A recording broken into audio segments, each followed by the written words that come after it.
Turkic integration is reaching a new level of development in areas from the economy to culture, said the Speaker of the Grand National Assembly of Turkey, Numan Kurtulmuş, in an exclusive interview to the Silkway TV channel. He also noted that strengthening relations between Kazakhstan and Turkey will benefit both countries. Today, Turkey is undergoing significant economic and political reforms. Why did the government decide to amend the constitution? How is the country coping with high inflation? And how does Turkey see the future of the Turkic world? Please watch the fragment of the interview right now.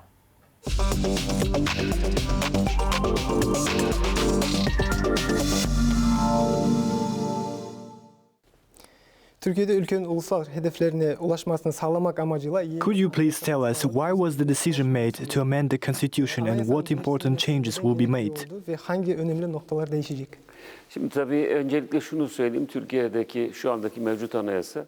Let me start by saying this. Turkey's current constitution has been amended many times. Some elements have been changed, but it's still a product of military coups. After the 1960 coup, the 1961 constitution was created, and it lasted a long time. Following the 80s coup, the 1982 constitution continued the ideas of the previous one. In other words, it carries the burdens of being shaped by coups, rather than the people's will. Now Turkey needs a new civic, democratic and inclusive constitution. The Grand National Assembly of Turkey, representing 95% of the population, with 15 political parties, will create it. This assembly is the cradle of our democracy.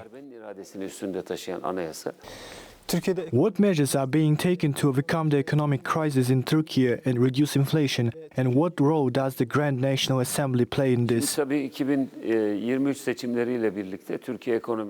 the new government, especially after 2023 elections, Turkey has started a recovery process for its economy. New and urgent measures have been implemented to address the economic situation. The most important goals are to stop the rising cost of living and to reduce inflation. We're working hard to bring inflation back down to single digits. Early results are promising. The currency has stabilized, and there are significant capital inflows into the Istanbul Stock Exchange. These are positive signs.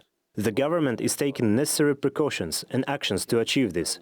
If new laws are needed, the Grand National Assembly of Turkey will fulfill its duties. The most important thing to remember is that Turkey has significant production potential in all sectors. Measures that enhance this production capacity and increase the people's purchasing power must be implemented without compromise. The government, elected by the people last year, along with our esteemed president, has outlined its new measures within the framework of the medium-term program.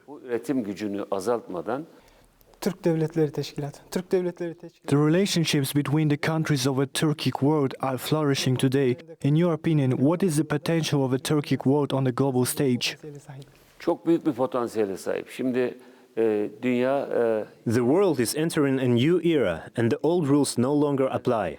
After the Soviet Union's dissolution, there was talk of a unipolar world led by the United States, then a bipolar world. Now we're evolving towards a multipolar global architecture, with multiple countries and power centers developing new strategies. The Turkic world has adopted a multi-vector foreign policy, prioritizing national interests while engaging with China, Russia, the European Union, the United States and others.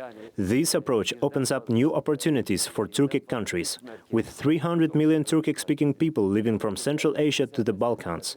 Uniting efforts and capabilities is crucial.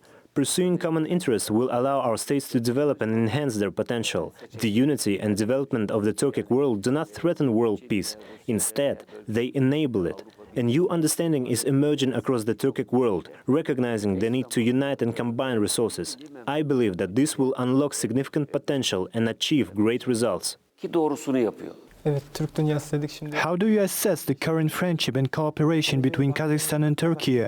What can be done to continue strengthening them? Let me start by saying this. President Tokayev, my colleague Yerlan Koshanov, the chairman of the Senate of Kazakhstan, and the delegation I met today welcomed us very warmly. During the inter-delegation meetings with representatives from all three branches of power, the issues between Turkey and Kazakhstan were discussed in a very cordial manner. We recognize the great potential we have. Turkey and Kazakhstan are two brotherly countries. We have developed fraternal relations beyond friendship, elevating them to high-level strategic relations. Significant momentum has been achieved under the leadership of our esteemed President Recep Tayyip Erdogan and His Excellency Mr. Tokayev. To achieve results in international relations, particularly in bilateral relations, both sides need to have the capability and the intention. Turkey and Kazakhstan possess both the capabilities and the genuine intention to develop the relationship. If one side is willing but the other is not, nothing can be accomplished. There is cooperation in all areas such as trade, agriculture, technology, national defense industry, education, language and culture. Currently, our bilateral trade volume is approximately $10 billion, and this can be increased even further. Through joint projects, a much stronger future can be built. I believe that the convergence between Turkey and Kazakhstan benefits both countries and the Turkic world as a whole. We are leaving Kazakhstan after very productive meetings and setting great goals.